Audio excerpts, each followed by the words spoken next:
Hello, everyone, and welcome back to part two of my interview with Ruthie Robertson. It's July 19th, 2017. We didn't plan on this interviewing being two parts, but the internet gods, or if you're a conspiracy theorist, the LDS Church and the BYU Idaho authorities subverted our internet connection and made it so we weren't able to continue our conversation.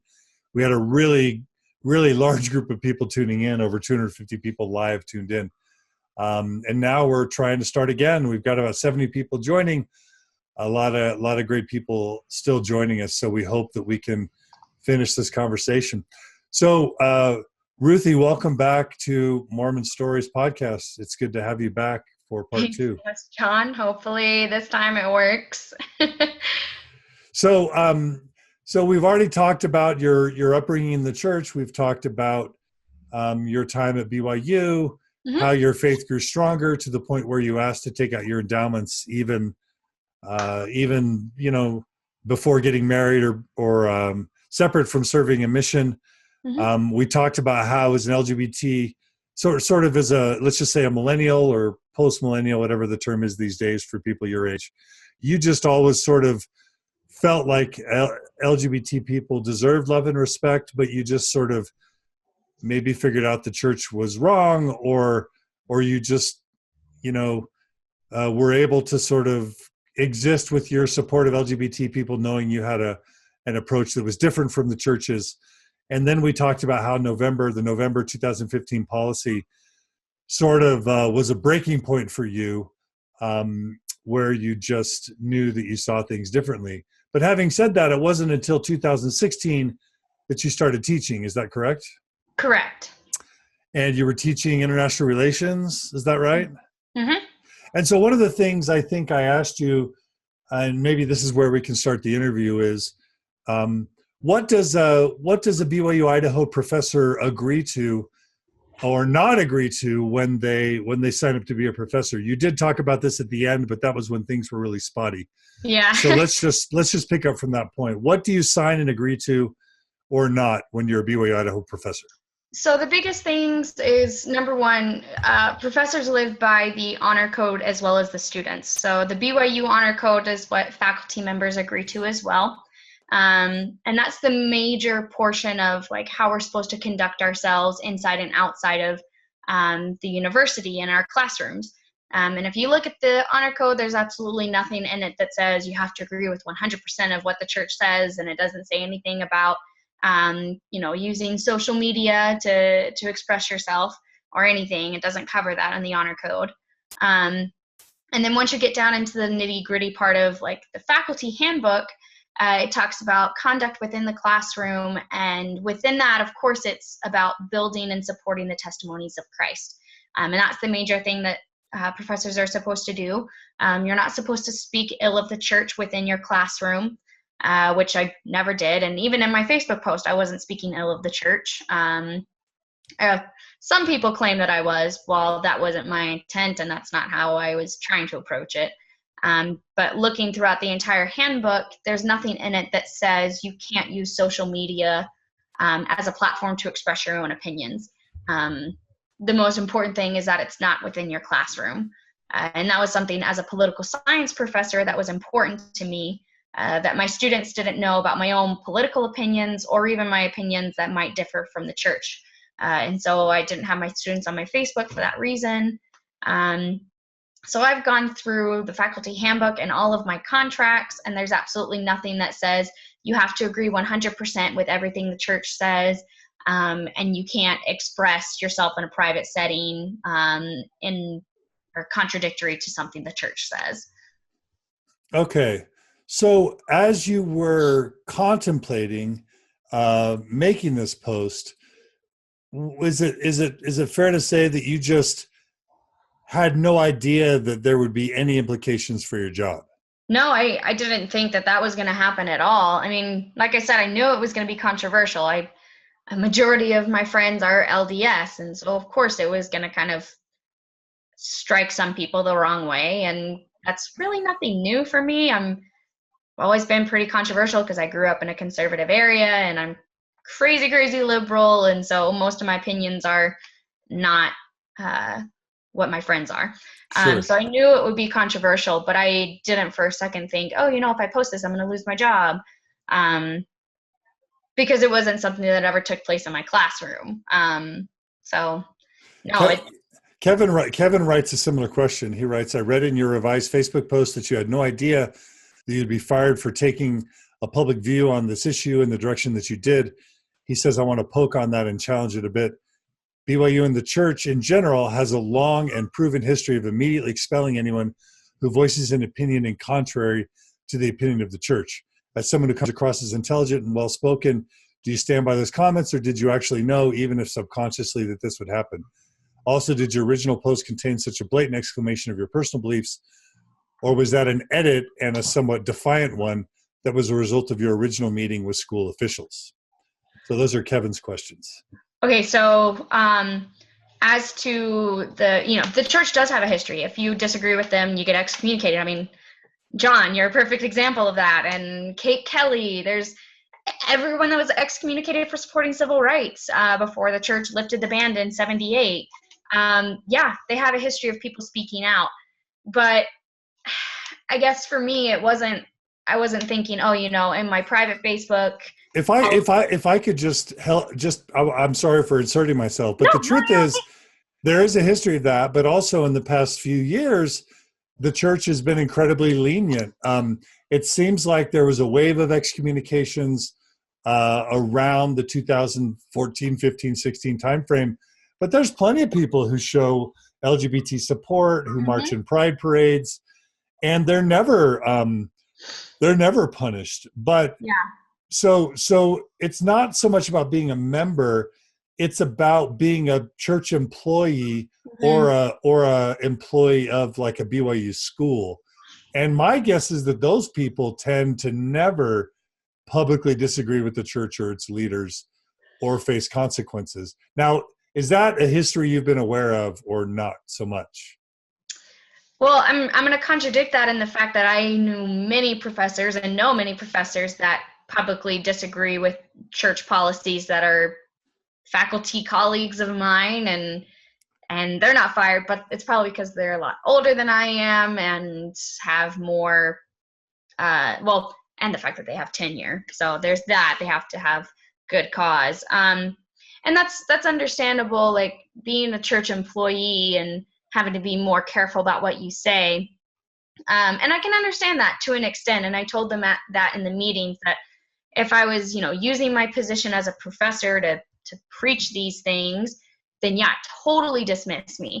But this was just my personal confession. And so to Kevin, yeah, I didn't think about it being something that I would lose my job over, because I've always been kind of an outspoken person. I was always really outspoken as a student at BYU Idaho and never got myself in trouble with that. It's just kind of who I've always been with speaking out. And sometimes it gets me in trouble, obviously, as I got fired for it. Question to Kevin, though, which portion of the edit is he speaking of? Yeah, well, let's actually go to what you wrote. Do you have it up, what you wrote, what your original Facebook post was? Because I think it would be interesting for you just to kind of read through it. Yeah, of course. And we can just hear what your position was. Okay. I just need to pull it up real quick. Is it still on your Facebook page? It is, yes. Okay. All right. So there's two different versions, because I edited it to kind of please the university in hopes of being able to keep my job. So do you want me to read the original right now? Yeah, read the original, yeah. Okay. So the original states, so on June 5th, in honor of LGBT Pride Month, I thought I would reveal some things in the name of authenticity. I'm currently a member of the LDS Church. This organization has openly and forcefully opposed same-sex relationships and legalized same-sex marriage. They pushed members in California to fight against Prop 8 and had a policy claiming that same-sex relationships were a sin and discouraged individuals from participating in them. And that's in reference to the proclamation, family proclamation, sorry. In the past, the church was a facilitator for adoptions. They ended this part of the organization to avoid having to deal with adoption requests from same-sex couples. In November 2015, they took their stance further by labeling same-sex couples in the church as apostates. meaning those found in relationships would have a disciplinary hearing to determine their membership status. They can either end their engagements in this sinful life or be excommunicated. The policy also prevents their children from joining the church until they are 18, with the condition that they disavow their parents' lifestyle. For an organization that places so much importance on the family unit, this policy sure seems to be attacking a form of that unit. Most Christian faiths label homosexuality as a sin based on archaic writings. A few hateful verses in the Old Testament have led to hundreds of years of prejudice, hatred, violence, and pain. If we're going to follow the Old Testament and use it to justify a hateful stance, there are several things we need to start condemning and punishing. And this is where I get kind of sarcastic, because that's who I am as a person. Leviticus 19:19 tells us we can't wear clothing of two kinds of material. So basically every clothing item ever has to be burned. The next time you see someone wearing clothes, which is always, so you're welcome for the opportunity to show your spiritual superiority, check the tag to see the materials it's made up from. If it's more than one, tell them they should desire to walk around naked rather than wear clothing made of more than one material. Women, in Leviticus 15, we learn that God purposely made us unclean. When we menstruate, we are unclean for those 7 days. Oh, and anyone or anything that touches us during that time is unclean as well. You aren't allowed to go to a church at that time because you'll corrupt everything there with your blood flow. Oh, and you know how God also gave us the ability to grow a human inside of us? Well, after a woman has a child, she has a period of impurity and cannot be touched. If it's a boy, she's unclean for 40 days. If it's a girl, she's unclean for 80 days. As a female, you also are not allowed to read from the scriptures. But wait, how am I supposed to know about my impurity rituals then? I need to know how to make myself pure after my period. Oh well, too bad. You also cannot preach in a church. Can I use this as an excuse next time I'm asked to speak in church? None of this is archaic, sexist, or totally illogical at all, though, right? God commanded these things, so we need to make sure that we make these into policies as well. What I'm trying to convey through this sarcasm is that we like to pick and choose from the scriptures. And if we choose to use the Old Testament as a defense for condemning homosexuality, there's a whole lot more we need to be condemning as well. The Book of Mormon is supposed to be the keystone of the church, right? It never once mentions homosexuality. What it does mention is that God despised, the practice of polygamy, and the Nephites are brought to repentance for practicing it. Yet, Joseph Smith said God commanded him to practice it. We can't keep picking and choosing what kind of God we worship, and we can't keep picking and choosing which commandments of his are to be enforced or not. This is my official announcement and declaration that I believe heterosexuality and homosexuality are both natural and neither is sinful. I will never support the phrase, love the sin or hate the sin, because that sin is part of who that person is. Homosexuality and transgenderism are not sins. If God made us, and those are part of who we are, then God created that as well.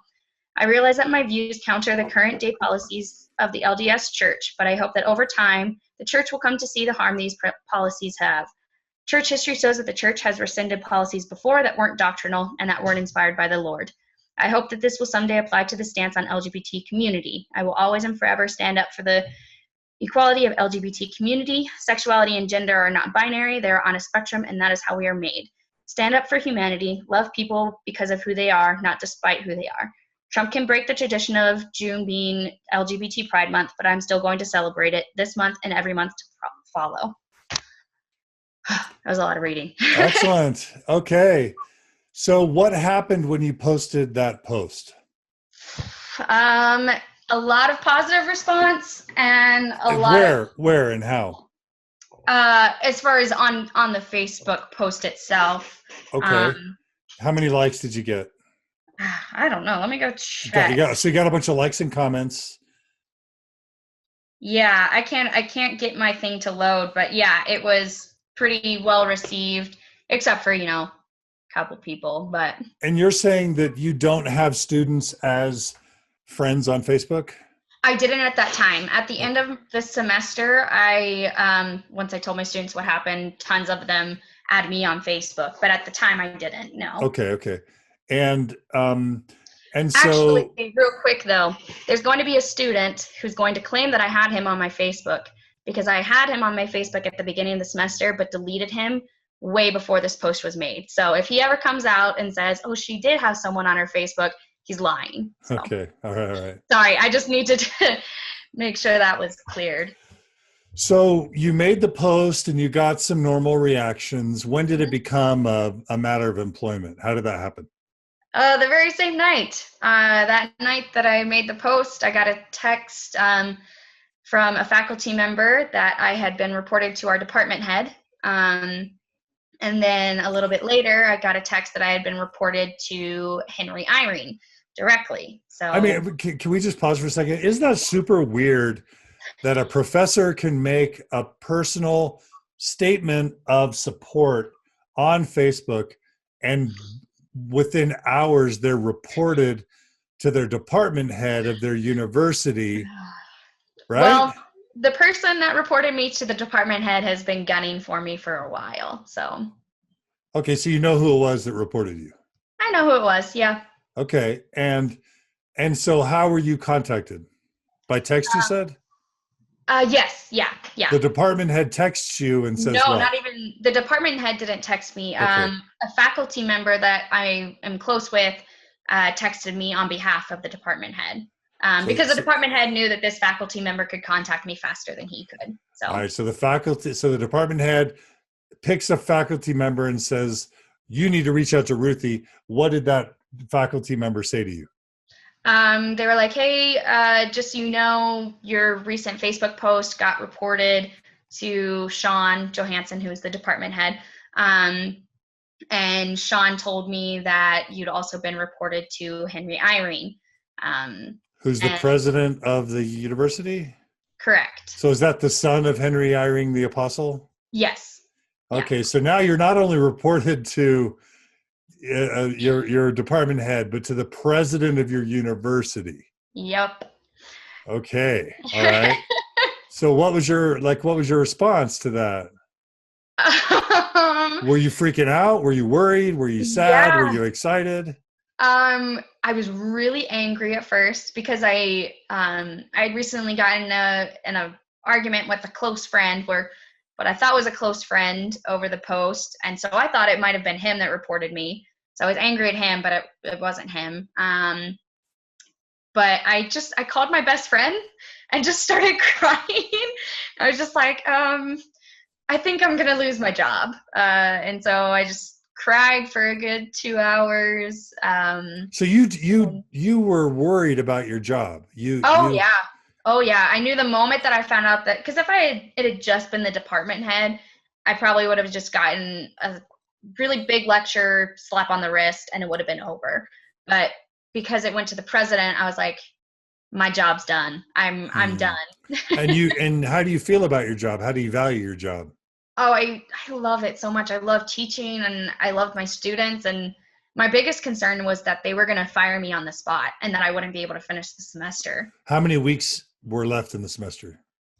Oh gosh. 5. Like a month, a little over a month. Okay.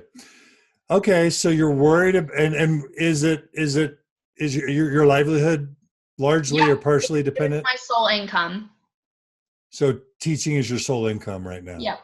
Yeah. Okay. So that's pretty significant. So,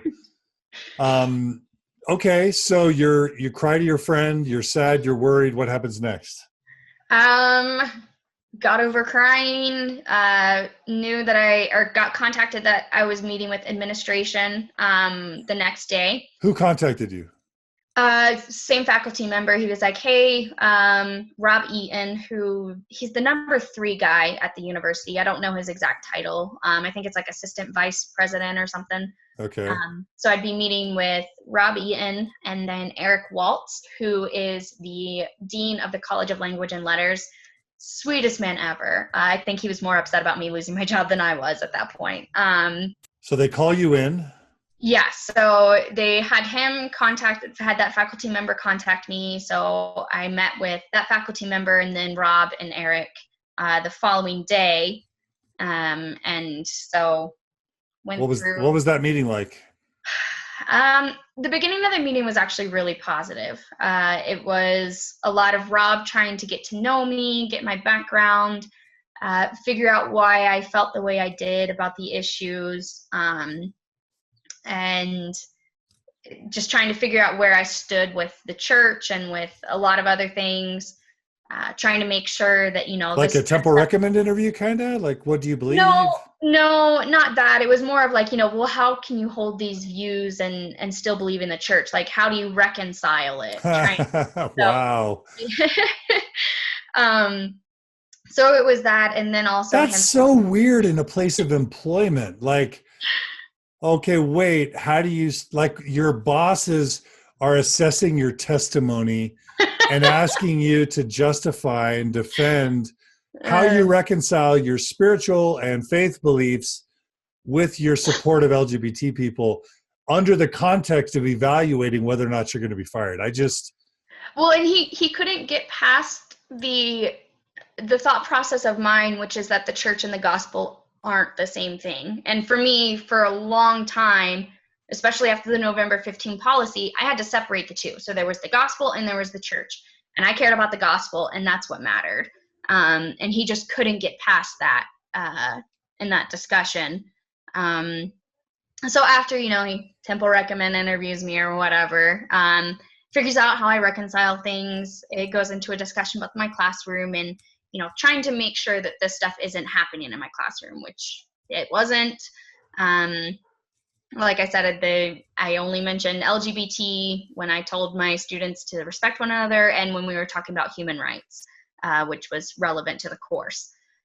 It's one of the sections we discuss. And then after that, the meeting kind of took like a negative turn. I wasn't able to like really get a word in. It became, mansplaining, as I like to.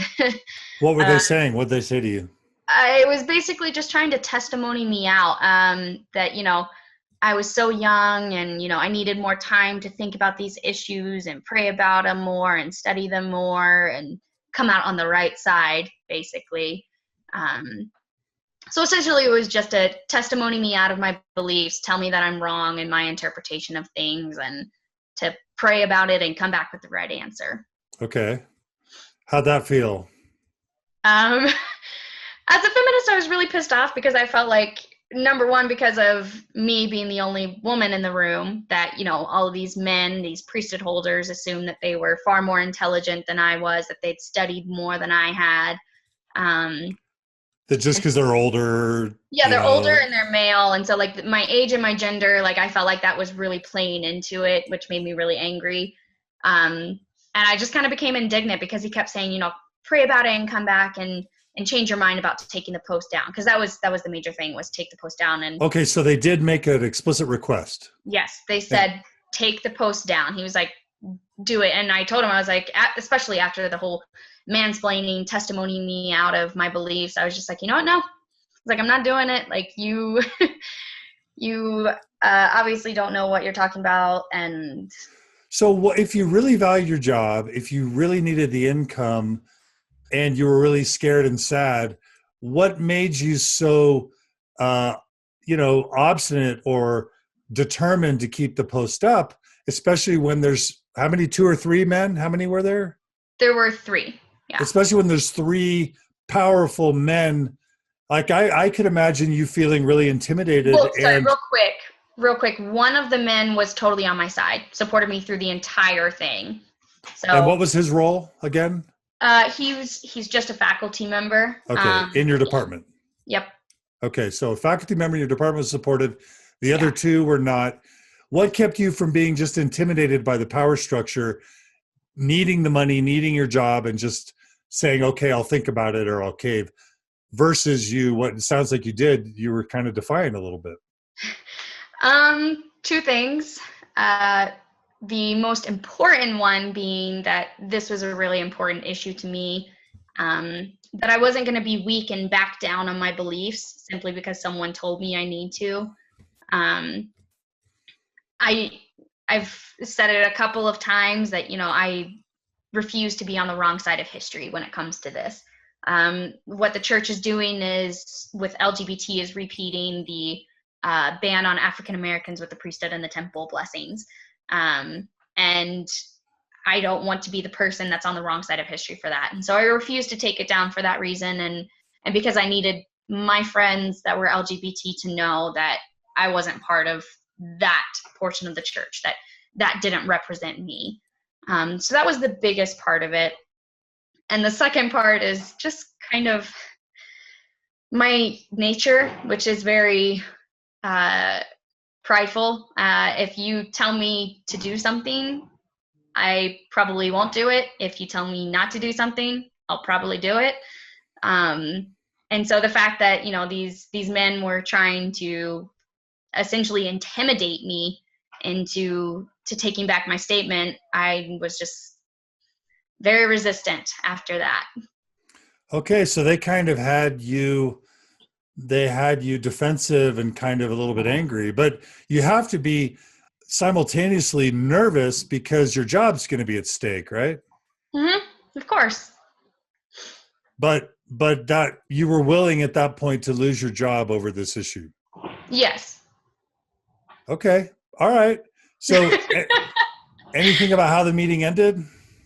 Meeting ended with Rob basically saying, like, we'll give you a couple of days. We need to talk to the administration, figure out what we want to do, give you some time to think. And then we met a week later, and essentially the meeting went, you know, have you changed your mind? Are you going to take the post down? Said no, had some more discussions about, you know, where I stood with the church, and pretty much a repeat of the last meeting. And up until this point, I still hadn't even heard what options they were considering. Sorry. I didn't know if I was being fired on the spot. I didn't know if I was being allowed to finish out the semester, or if this issue was just going to be kind of let go. And part of me really thought it was going to be let go, because I knew this was going to end up being a huge PR issue for the church if this got out. And as we can see, it got out. So I was really surprised that ended up happening. But finally, at the end of the last meeting, I was like, you know, for financial reasons, I need to know, am I losing my job now at the end of the semester, or are you guys just letting this go? So you called a meeting or what? No, they had called a meeting, and so it was at the end of that last meeting that they had asked me to come in for, that I was finally like, I need to know what options you guys are looking at. Okay, so they call a meeting how many weeks later? It was a week later after the first one. Okay, so a week later, who's in the meeting this time? It's me, Rob Eaton, and Eric Waltz. So just the two guys. Mm-hmm. You don't have the professor now supporting you. Yeah. And what'd they say in that meeting? Essentially the same thing, just seeing if I had changed my mind, if I was willing to take down the post. I had made edits to the post already to show them. Okay, so did they ask you to make edits? Was that your idea? That was mine. Yeah, I chose to make the edits because I wanted to like soften it up a bit to kind of please them in hopes of being able to keep my job.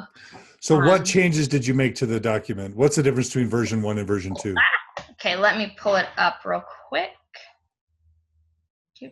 While you're pulling it up, I'll just read a couple comments. Okay. Let's see. Richard writes, the most common thread I have ever heard through all of the Mormon stories are that the church is very threatening towards its membership. How is this healthy or normal? That's a good question, Richard. How is it healthy or normal for a church to be threatening to its membership? Carrie wants to know, does she have a legal case? We will ask her about that later. Spencer writes, that's not pride, that's integrity to your values. Spencer, I agree. I wasn't trying to say she was being prideful. I was trying to ask the questions from their point of view. But obviously, I agree with you that that she is showing a lot of pride and integrity by doing what she's doing. So thanks for helping me clarify. Ruthie wants to know if you're going to pursue legal action. We will talk about this at the end. Angie writes, I love you for your courage and support. And at the same time, I was recently quoted as saying, I'm at a point in my life that I'm thankful for people who recognize my courage, but now I am in need of others to have courage in doing the right thing for me and for others. The delicate balance between our lives, religious liberties, and helping the bigotry that lives inside so many find a path where their hearts soften to the place where they can honor and respect that every one of us, every child of our Heavenly Father has dignity and self-worth that is equal among every human being, no more, no less. It is with humility but determination that I now walk towards the Utah Supreme Court for transgender rights. I am grateful for your understanding and compassion for the LGBTQ community, and I'm sorry this has happened to you. So that's Angie. Angie, that is so awesome. I'm so proud of you and totally 100% support. Beautiful. Okay, do you have it ready? Yeah. Okay. All right. So And you the can just editing, summarize. You can just summarize the differences if you want. yeah, it's only one portion. I just Okay. added something to it. Okay. So after I said that, like, I was going to reveal some things, I said I'd like to preface this by saying that as an employee of BYUI, my views do not reflect the school or the LDS Church. These are my personal beliefs, and they have no place in my classroom, nor will they ever. Students often approach me and ask my opinion on certain matters of the church, and I always diplomatically discourage the discussion and tell them to seek their own truths rather than a professor's truth. My students know that I expect respect and love for all, no matter their gender, sexual orientation, ethnicity, etc. And that's the most I've said on the following subject. And then continue with the rest of the post. So you volunteered to make those changes thinking it might make a difference. Yes. But they never asked you to make changes. They just asked you to take it down. Yeah. Okay. So so you're in that second meeting and finish telling us what happened. So basically it was just a repeat of the first one, and me explaining the edits that I made, and once again defending my case that, I've never talked about these things in my classroom, didn't plan to, and then finally getting to the end, I was like, I need to know what options we're looking at, and he told me, we're either firing you right now or we're going to let you finish this semester, and that's it. That's the only options. There was no option of saving my job. So. Wow. How was that for you? It sucked. But I was almost expecting it. I had prepared myself for that. So. And you didn't want to be fired before the semester ended. So. Yeah. And that's why I made the edits. The entire time I was fighting to finish the semester because I didn't want my students to be hurt by this. I didn't want mid-semester my students to have a new professor or whatever it was. So my goal was protect the students, try and finish out the semester with them. And so how'd that second meeting end? He said that he was going to go speak with the president and then the vice president and come to a decision, and they'd call me and let me know. And then I found out 2 days later that they were going to let me finish out the semester. And did they tell you then you won't be continuing as a professor after that? Yeah, that it was over after that. My contracts that I had already had done were terminated. So. Did they say that in the email or through a phone call or what? So they were really good about it. They didn't do anything paper-wise. Everything was in person or over phone. And so it was over phone that I found out, like, in the last meeting, it was, there's no hope of you continuing after this semester. You're done after this semester no matter what, but we just have to decide if we fire you mid-semester or not. Okay. But then later, how was it made official that you were fired? I'm still listed as having classes on BYU Idaho. If you go on there, I'm pretty sure, unless I've taken it down by now, but as of yesterday, I was still listed as having classes. For the fall? Yep, fall and winter. But did you say someone else called you after and told you you would no longer have a job? Yeah. Who was that? It was Eric. They had Eric Waltz call me, the college dean. And what did he say? Eric is such a sweet man. He was so upset about the way this happened. He didn't want me let go. He actually almost started crying during our last meeting and was really supportive. But so he called me and he was like, "Hey, Ruthie, this is Eric Waltz. I have some good news for you." Good news. Yeah. He's like, "I have some good news for you. I just got the word they're going to let you finish out the semester and then you're done." And I was like, "Well, it's kind of good news. Thanks." Yeah. So. Okay. And what did you say to him? I just said, thanks so much for letting me know, Eric. And then he went on to tell me how much he appreciated me and admired me and was just very complimentary and supportive. And so. So what was that like to know you had been terminated for expressing your views on Facebook?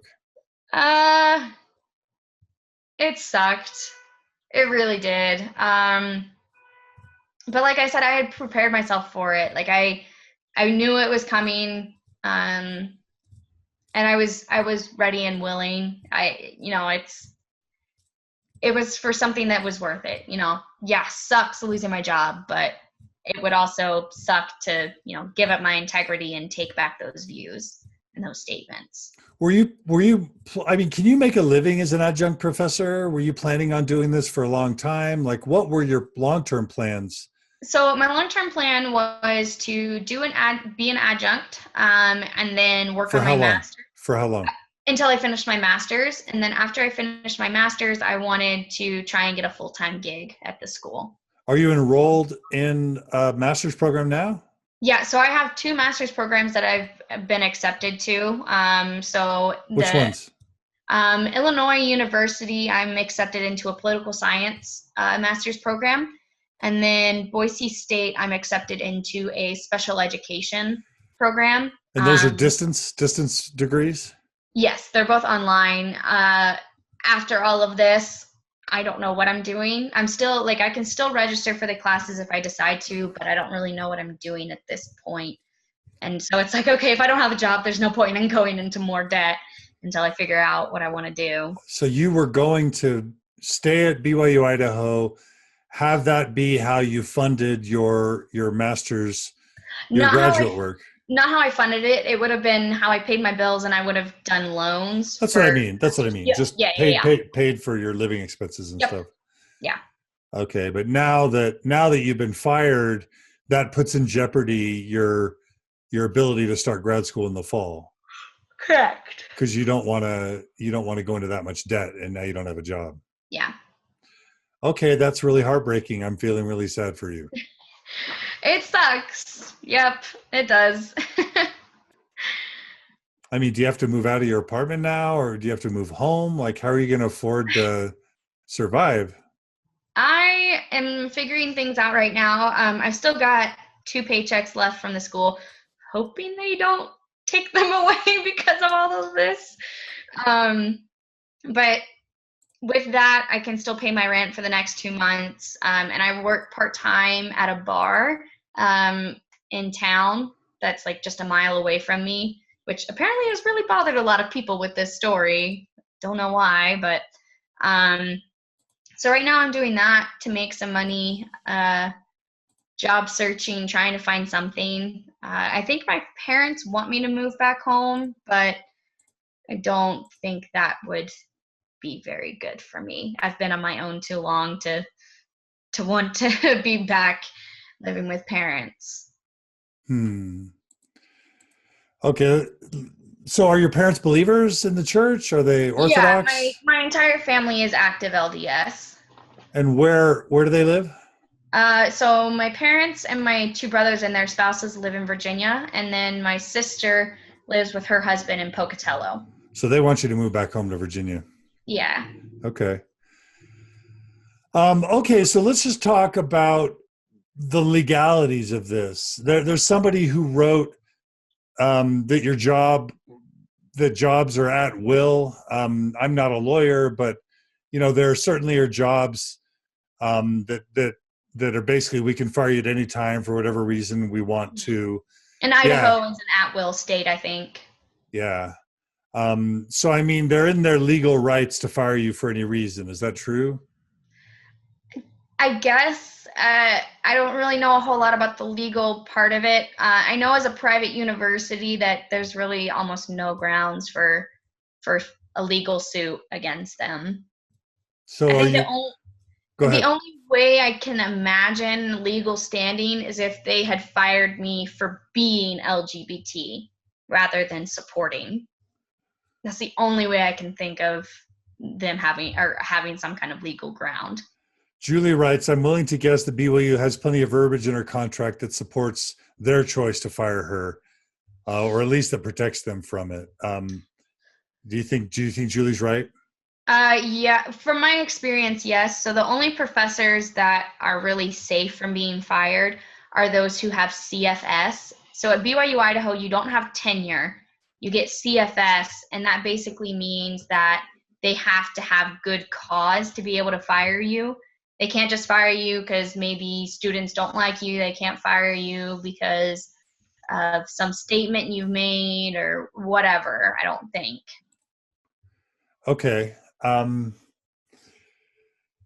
Right. So, but in summary, are you planning on suing them at all? Are you? No, that's not my plan. It's not viable. It's not the outcome I want.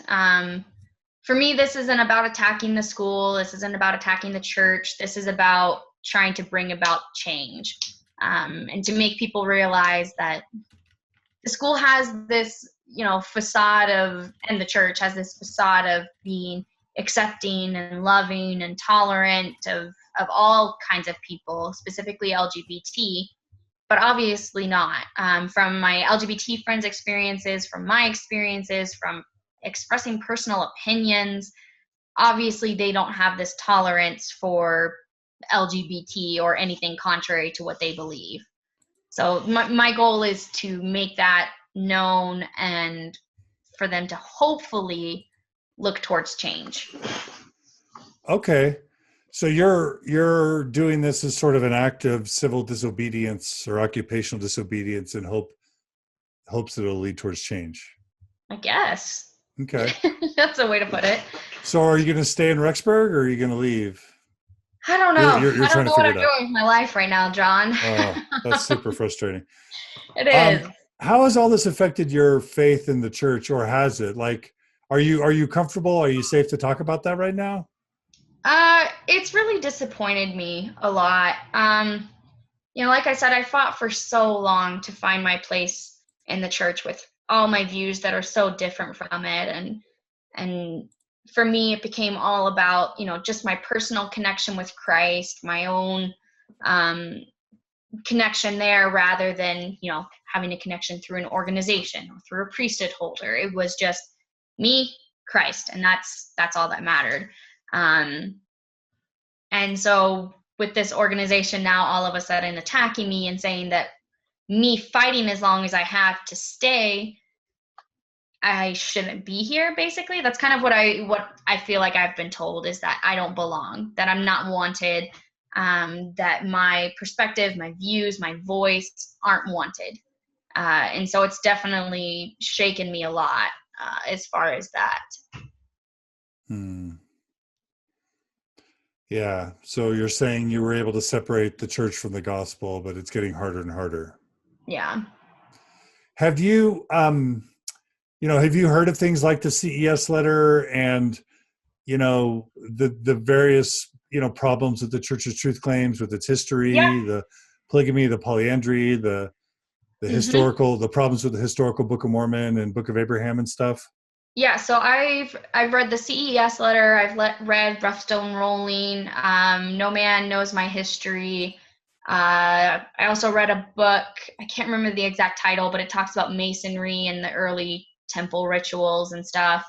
Read a lot of stuff on that. Listened to so many of your podcasts.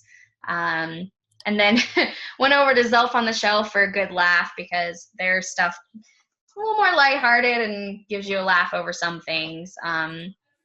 But yeah, I've definitely delved into a lot of that, and definitely a lot of troublesome stuff. And for me, kind of shows that this is a trend with the LGBT stuff. This isn't something new. This isn't something new that the church has done.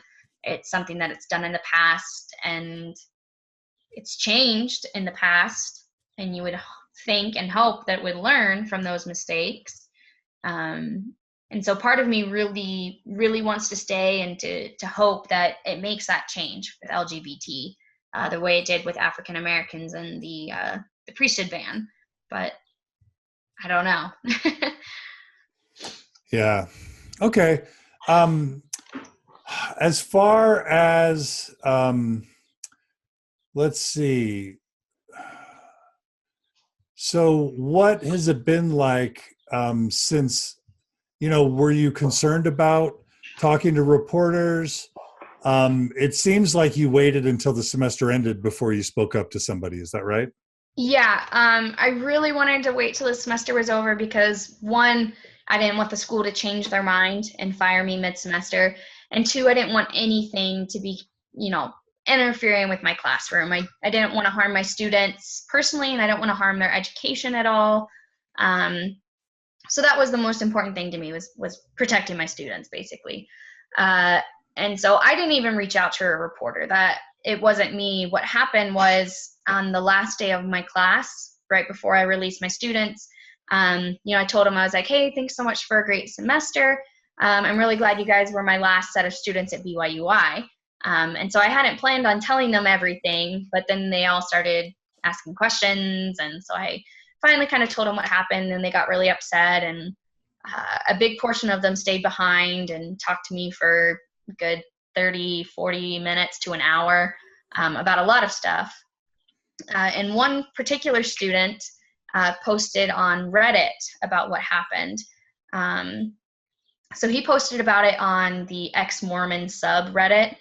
And I guess Ryan McKnight caught hold of it, and Ryan contacted my student, who was like, hey, if you have your professor's contact information, give her my number. Like, I think this could be a good story if she's interested. And so I talked to Ryan, and, he was like, I want this to go public, but it's only going to work if you put your name on it. Are you willing to do that? And so I thought about it, talked to a good friend, and I was like, if I do this, is this going to be a really negative thing, or can this have the chance to affect change and to have some positive effect on the Mormon culture? And so we came to the conclusion that, it's going to have some negative backlash, but there's the potential for this being big and this bringing about change. And so I decided to tell Ryan, yeah, I'm willing to talk.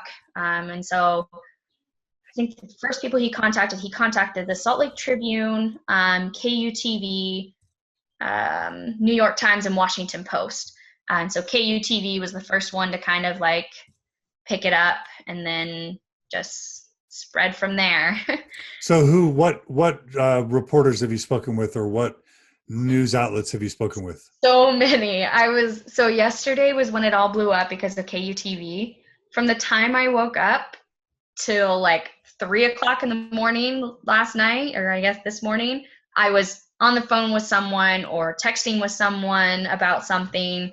It was just absolutely insane. So list the outlets that you've spoken with, if you can. The ones that I've spoken with have been Washington Post, Salt Lake Tribune, KUTV, Channel 8 in Idaho, East Idaho News, the Standard Journal in Rexburg, the Scroll at BYUI. Woohoo, go Scroll. Yeah. Crud. There's a radio host that I'm supposed to be speaking with here in Idaho tomorrow. CNN contacted me. I'm supposed to be talking to them. Someone from ABC, I think. That's all I can remember. That's awesome. Would you ever thought this would be a national or maybe even international story? Not at all. I thought I figured, it'd probably pick up in Idaho and Utah, and then it'd be about it. And then all of a sudden Washington Post is calling me, and I'm like, what the heck? So yeah, no, definitely didn't think it was going to get this big. Yeah, it's become a big story.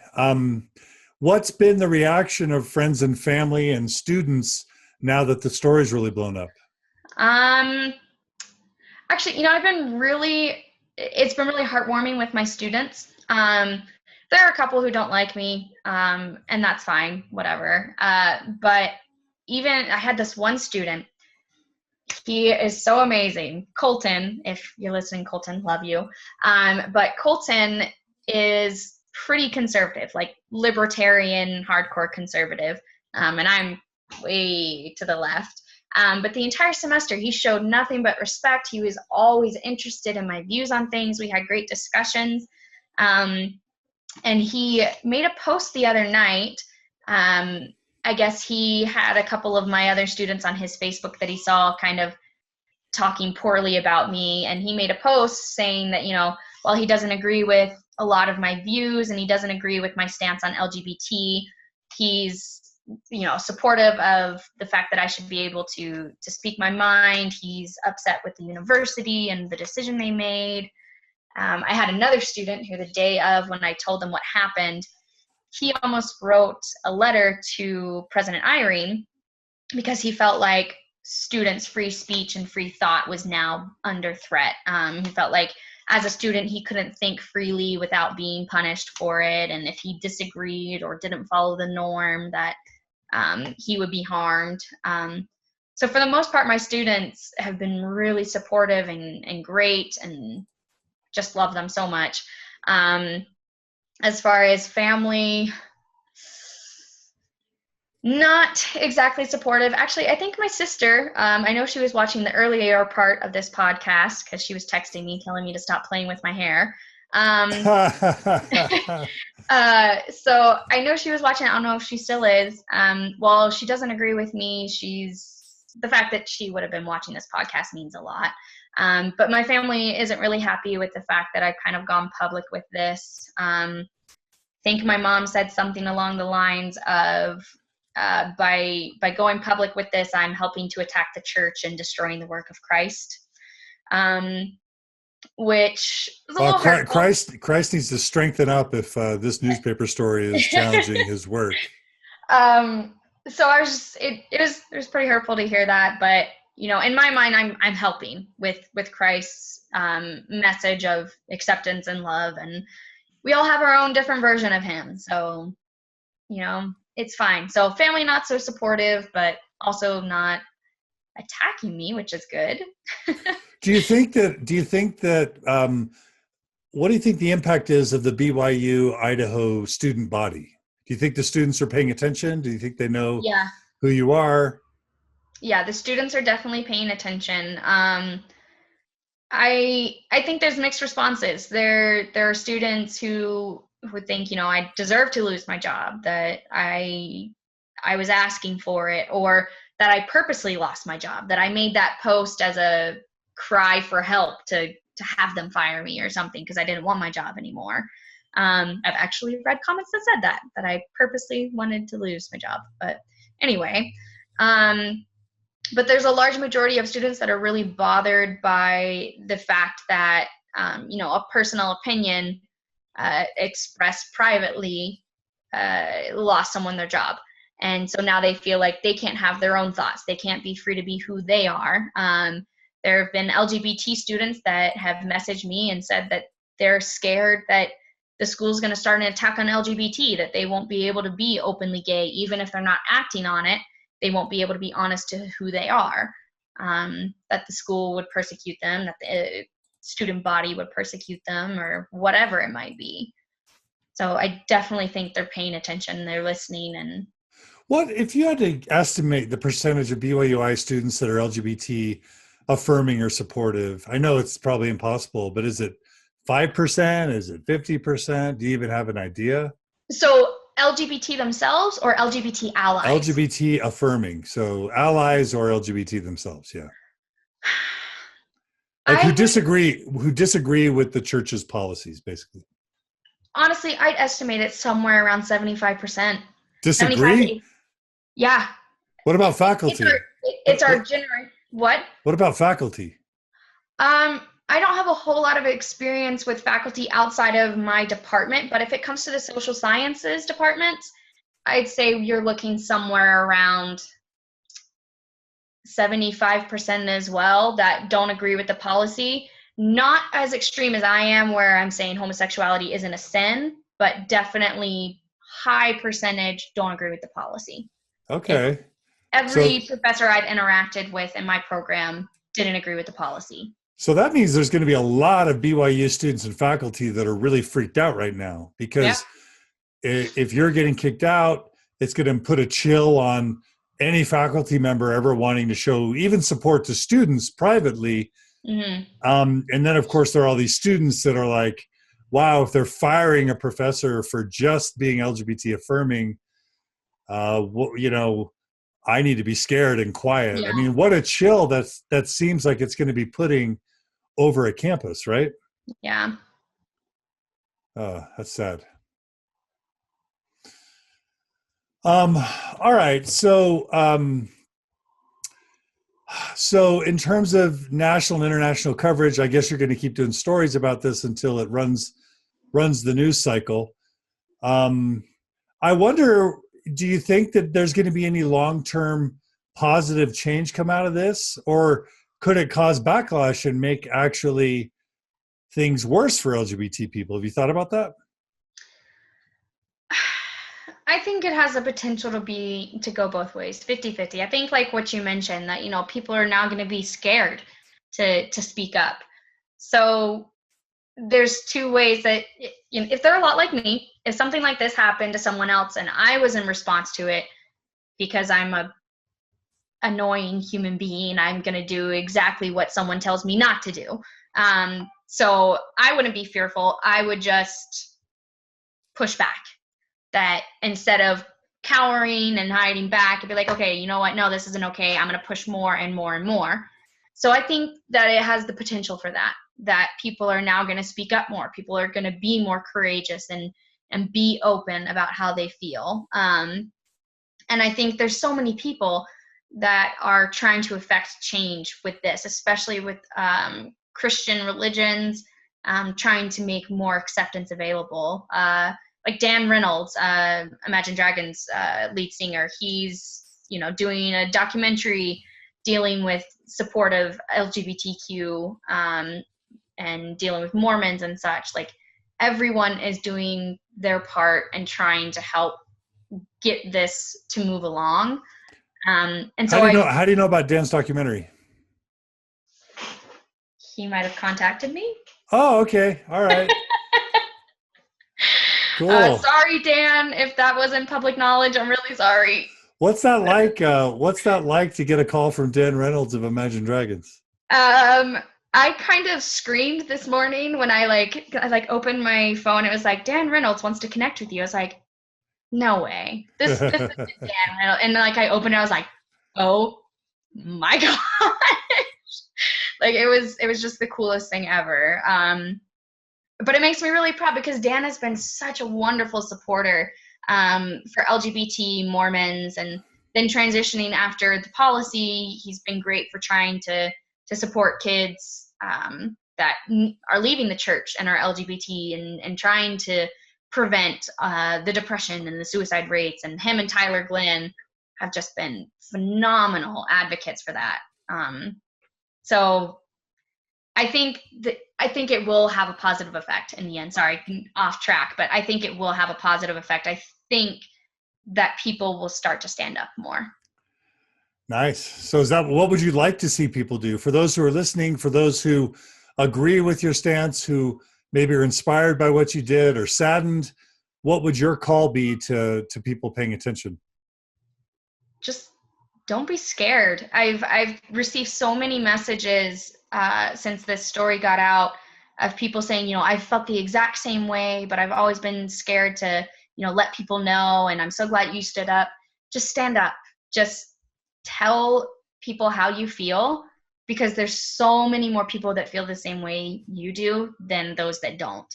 And I think back to Savannah and how brave she was getting up in church and bearing her testimony about how Heavenly Father made her the way she is, that her sexuality isn't a sin, that's how she is.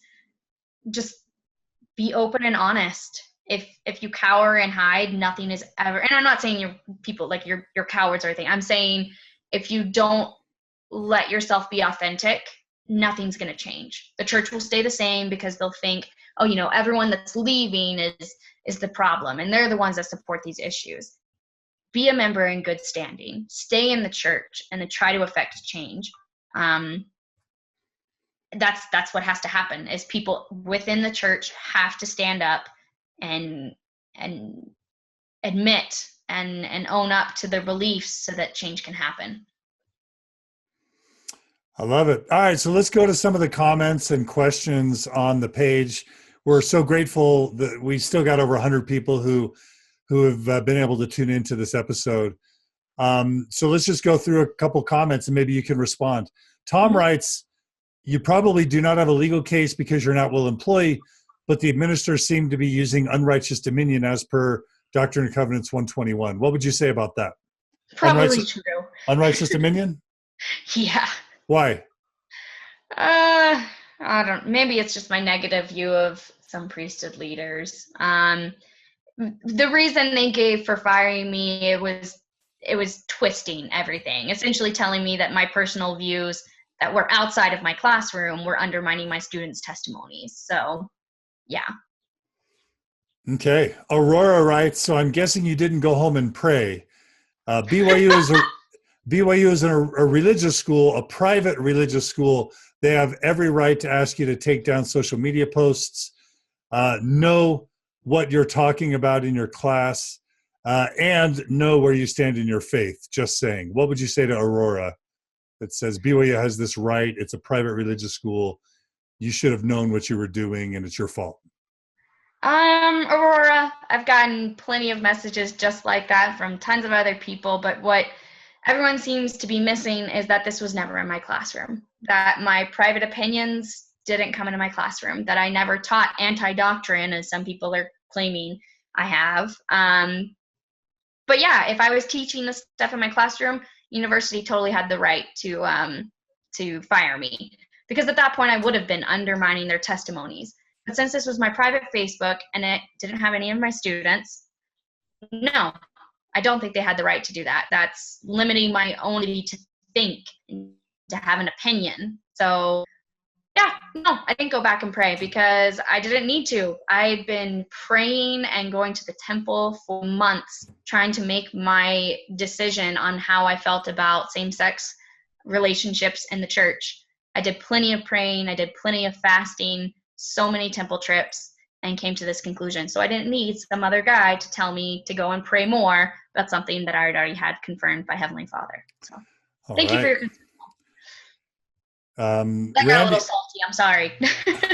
No worries. Randy writes, the LGBT topic is getting old. Not that it's unimportant, just that banging your LGBT supporting head against a wall is not that smart. The wall is made of stone and isn't going to change. Why keep banging your head? Is the LGBT endgame to make the church a variation of Unitarian Universalists? What would you say to Randy? I'm sorry, Randy, have you ever heard of the civil rights movement?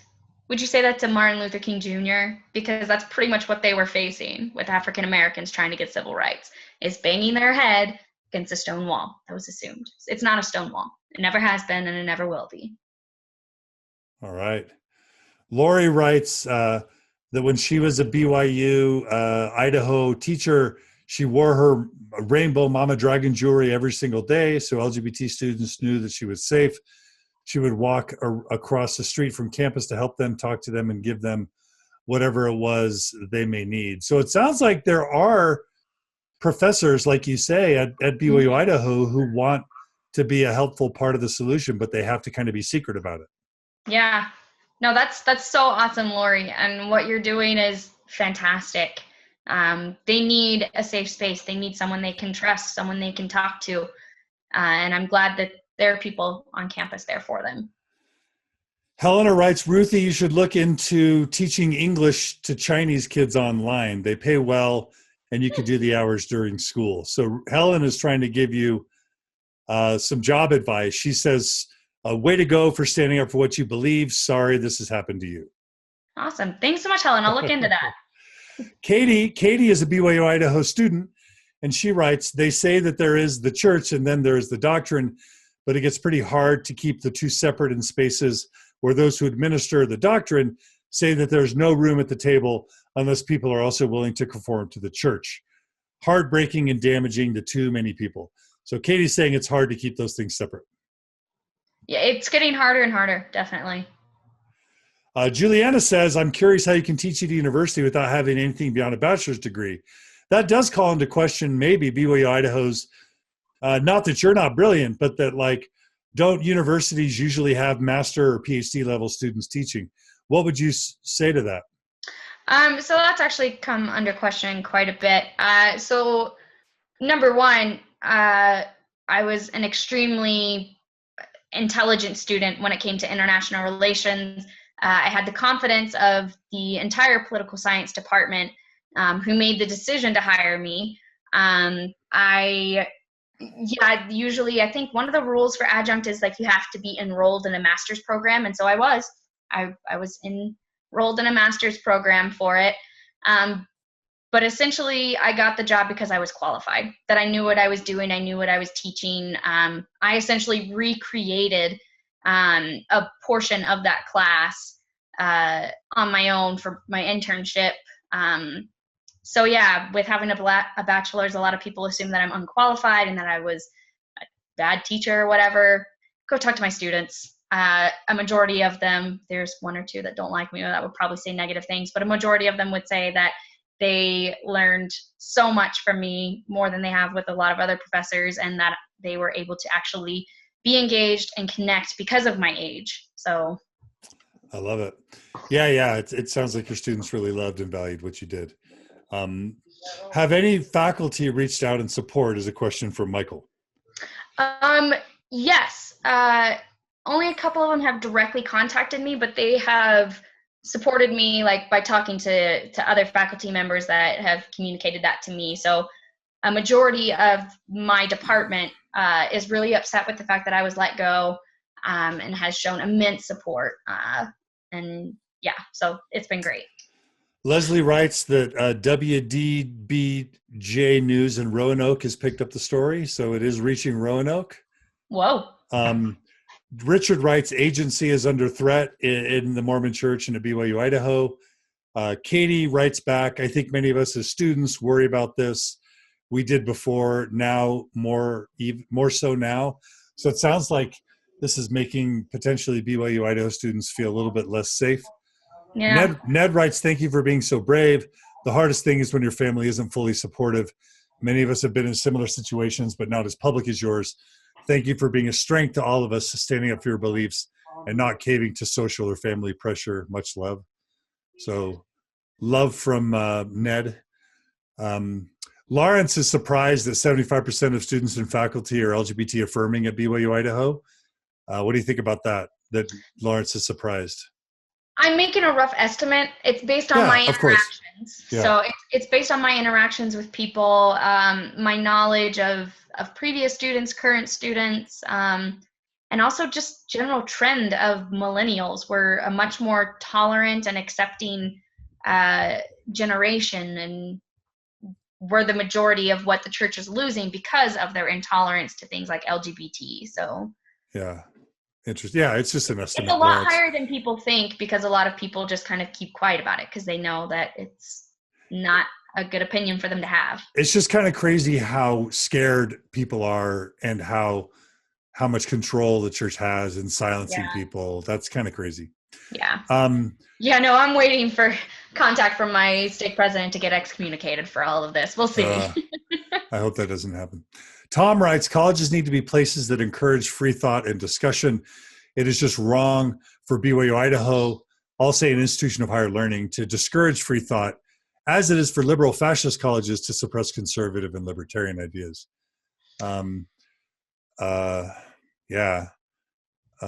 Let's see. Katie writes, this is so true, but it is also important for people to understand that it's okay to leave when it becomes too toxic for them. I have to wrap up. And so I just want to, Lindsay writes, I love your confidence. Mark writes, gay rights are human rights.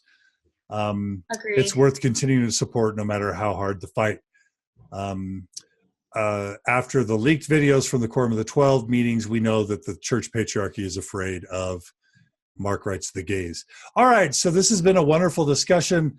I'm so grateful you were able to share with us your story, Ruthie. Any final things you want to say to our audience, to BYU Idaho, just in closing? Just keep on fighting. Whatever you believe in, stand up for it. Stand up for what's right. And just have the courage to do it. Sometimes the consequences really suck, like losing your job, but it makes an effect, and people notice. So do what you can. Well, we're all grateful for your courage, for you bringing an important spotlight to this story. And most importantly, our hearts go out to you that you've lost your job. And we really hope, Ruthie, that you're able to find a good job and you can turn this lemon into lemonade as people realize the sacrifice you've made and the courage you've shown. Hopefully it leads to better jobs and better support for you in your life. Yeah. Thank you so much, John. All right, Ruthie, check out, please keep in touch and let us know if there's anything we can do to help you out. All right. Okay. Thank you so much to everyone for watching, and thank you, John, for being willing to do this interview. So. My pleasure. All right, Ruthie, take care. Yeah. Thanks to everyone who joined us online. It was great to have you. Sorry we had to split this up into 2 parts. Yeah. Sorry. Thanks to everyone who supports Mormon Stories. Your donations make this possible. Please donate to MormonStories.org. If you don't already, go to MormonStories.org, click on the donate button, and just $10 or $20 a month can keep us afloat. Thanks to Cody Layton and Amy Grubbs, who are on the OSF staff, along with the OSF board that make all this possible. And please continue tuning in to Mormon Stories. It's great to have you guys, and we'll talk to everyone soon.